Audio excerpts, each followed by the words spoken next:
Monologue 61, Healing Works, Priestly Training 14. In matters of medicine and healing, I do not command that you exclude science and modern medical techniques.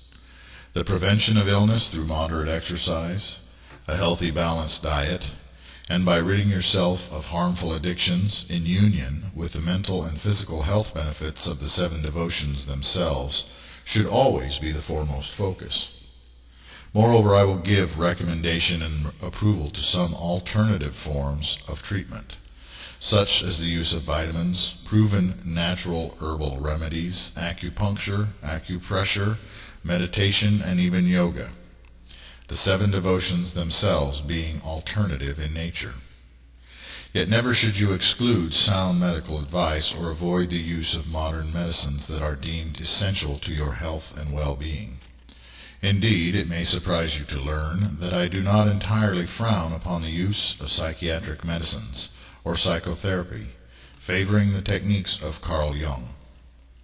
However, psychology that is devoid of a spiritual or a religious element will often advise immoral methods to changing one's life, through the subtle introduction of humanistic and ungodly social and metaphysical practices. If you were to research couples counseling, for instance, you would find that there are actually higher levels of divorce and adultery for those who seek psychological counseling than among those who do not.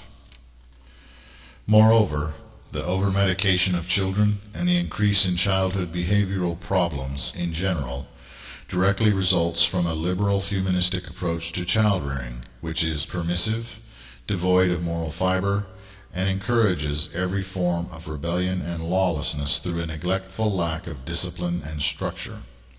In other words, the worldly reasoning of the modern era encourages people to think in egocentric and selfish ways, and as such, parents have become so self-absorbed that they do not have the time or energy to raise their children. Furthermore, the state in Western countries has stripped away the right of parents to adequately control and discipline their children, and the rampant immorality and narcissism of Western civilization has given rise to rampant immorality and narcissism among the young. In example, imagine a sweet, well-behaved child from a traditional religious family entering the educational system around 5 years of age with a love of God, country, and family. The child graduates from high school 12 to 13 years later as something very different. A great many children in Western nations graduate as hard-drinking, drug-using, promiscuous, foul-mouthed, tattooed, and pierced degenerates, who hate their country, hate all forms of religion, and hate their parents. In truth, they often hate themselves above all else. Moreover, the new trend in the popular culture of Europe and America is the belief that bisexuality is, in human terms, cool. The utter narcissistic fascination with one's own vain image encourages the lusty desire for one's own gender, one's own reflection. The liberal, humanistic, and materialistic ideal is the only ideal now taught to children in Western public school systems, by teachers who were conditioned and initiated into the mindset and worldview of the great harlot long before their students entered the educational system. In other words, Babylon and the beast, the animal demonic, are in full control of the agenda within most schools and universities of the United States and Europe. I tell you these things because many mental health issues arise from godless and anti-moral lifestyles and states of being, and an unhealthy obsession of hedonistic decadence leads to many, if not most, issues of physical health as well. Even the medical establishment has recognized the benefits of strong religious values and spiritual practices in a person's life, not to mention the benefits of traditional lifestyles, and yet they frown upon a religious worldview overall. As a member of the clergy, it is wise and good to familiarize yourself with alternative healing methods and treatments. You must also recognize that your job, in part, is to counsel and guide the living souls under your care, as a good shepherd, in healthy ways of living and being. However, I will say what some will not want to hear. God does not care so much about the outside as much as she cares about the inside. It is good for you to be healthy. neither overly fat nor overly thin, hygienic in your ways, well-groomed and well-mannered. Yet smoking, tobacco, modest drinking, even the occasional use of marijuana where legal, does not disqualify you from the priesthood. I consciously bear the weight of the realization that even saying this, granting this small license, will be used as an excuse for drunkenness, drug abuse, and chain smoking. Truth I must speak, and if it is misinterpreted and misused, then may the debt be upon the one who has intentionally ignored the words occasional and modest. I will say further, in fact, that modest, non-grotesque tattooing or the growing of long hair upon a man plays no part as to whether one shall be reincarnated or ascend. Whether a woman wears pants or whether she has short or long hair is also absolutely irrelevant. The outward appearance is, however, very often a reflection of the inward condition, and true children of Elyon should dress modestly and cleanly, without gaudiness, excessive makeup, or undue displays of wealth or sensuality. The overweight believer has just as much of a chance of obtaining the highest goals as the underweight believer, and those who are considered ugly by human standards, in truth, probably have a better chance of reaching the highest heavens than those who are burdened with a vanity that is born of great physical beauty. Superficial and vain measures of beauty are ungodly standards by which to judge anyone. Moreover, the use of antidepressants or other such psychiatric drugs, when absolutely essential to functioning within the world, is utterly irrelevant and disqualifies no one from priesthood or membership. Indeed, better to take your daily medicine than to walk about naked and raving like a lunatic. With this said, yet I must also say that spiritual gifts and spiritual awareness are almost always hampered by medications that dampen and deaden the intellect and or the emotions. However, it is better to be a useful and productive, if unemotional, angel in the flesh than to be a chaotic mess that becomes a great burden to society and the self. In spiritual methodology, healing works are performed in the old and well-established manner, with the laying on of hands and the sincere, focused, intense prayer, coupled with visualization. Connecting with God the Most High, draw in the divine light of loving compassion. Let it flow through you and into the one you are touching. Do not press, do not push, do not force, but simply lay your hands on the person you are praying for, and let God's Spirit do its work. A blessing is a blessing. You have the authority to bless as you have the authority to do battle.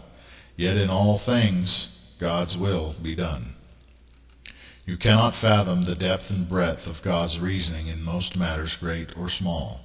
Death is a part of life, and is indeed the condition of true birth into true life.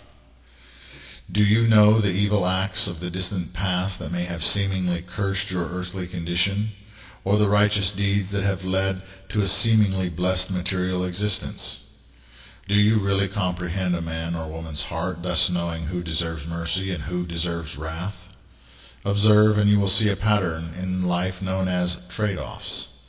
To gain in one area often seems to mean that you will lose in another area.